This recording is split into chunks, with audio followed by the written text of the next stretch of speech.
கோபியை பார்க்கறதுக்கே ரொம்ப பாவமா இருக்குங்க. இப்போ வந்து ராதிகாவும் விட்டுட்டு போயிட்டாங்களா, கோபிக்கு என்ன பண்றதுன்னே புரியல. தலையில கை வச்சுட்டு சோகமா உட்காந்துருக்காங்க. அதை பார்த்து அவங்க அம்மா என்ன பண்ணாங்க தெரியுமா? டேய் கோபி கோபி, ராதிகான்றவங்க உங்க வாழ்க்கையில வந்ததே மறந்துடுறா, எங்களுக்காக வாடா அப்படின்னு சொல்லிட்டு கெஞ்சுறாங்க. ஆனா இப்ப கோபியோட மைண்ட் செட் எல்லாம் வந்துட்டு ராதிகாவை பத்தியும் மயூரி பத்தி தான் இருக்கு. அம்மா அவங்க ரெண்டு பேரும் இல்லாம ஒரு வாழ்க்கை என்ன நினைச்சு கூட பார்க்க முடியுமா அப்படின்னு சொல்லிட்டு கோபி சொல்றாங்க. உடனே வந்து அம்மா என்ன சொல்றாங்க அப்படின்னா, டேய் டேய் தயவு செய்து மறந்துடுறா, அவங்க கிட்ட போயிட்டீங்கன்னா அப்புறம் எங்களை மறந்துடுறா அப்படின்னு வந்து சொல்றாங்க. கோபிக்கு என்ன பண்றதுன்னு தெரியல. என்னடா இது, அங்க ராதிகா கூட இருக்கும்போது ஒரே பாக்கியா ஞாபகமா இருக்கு, பாக்கியா கூட இருக்கும்போது ராதிகா ஞாபகமா இருக்கு, என்னதான்டா வாழ்க்கை அப்படின்னு சொல்லிட்டு கோபி வந்து முழிக்கிறாரு. கோபிக்கு என்ன அப்படின்னா, ராதிகாவும் வேணும், பாக்கியாவும் வேணும். எல்லாரும் 2 பேரும் எல்லாருமே ஒரே வீட்ல இருக்கணும் அப்படின்றது வந்து அவரோட ஆசை. ஆனா வந்துட்டு பாக்கியாக்கு வந்து அத வந்து அக்செப்ட் பண்ணிக்க முடியல.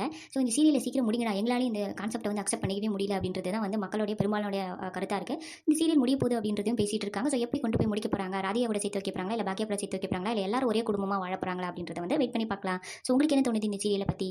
கோபியோட ஆக்டிங் உங்களுக்கு பிடிக்குமா அப்படின்றத கமெண்ட்ல சொல்லுங்க. முக்கியமா வந்து ராதிகா எடுத்த முடிவு தான் கரெக்டான முடிவு. இவங்கள விட்டு விலகி இருந்தாங்க அப்படின்னா, அவங்க வாழ்க்கையுமே நல்லா இருக்கும் அப்படின்னு வந்து எனக்கு தோணுது. ஸோ உங்களுக்கு என்ன தோணுது அப்படின்றத கமெண்ட்ல சொல்லுங்க. பாய் பாய்.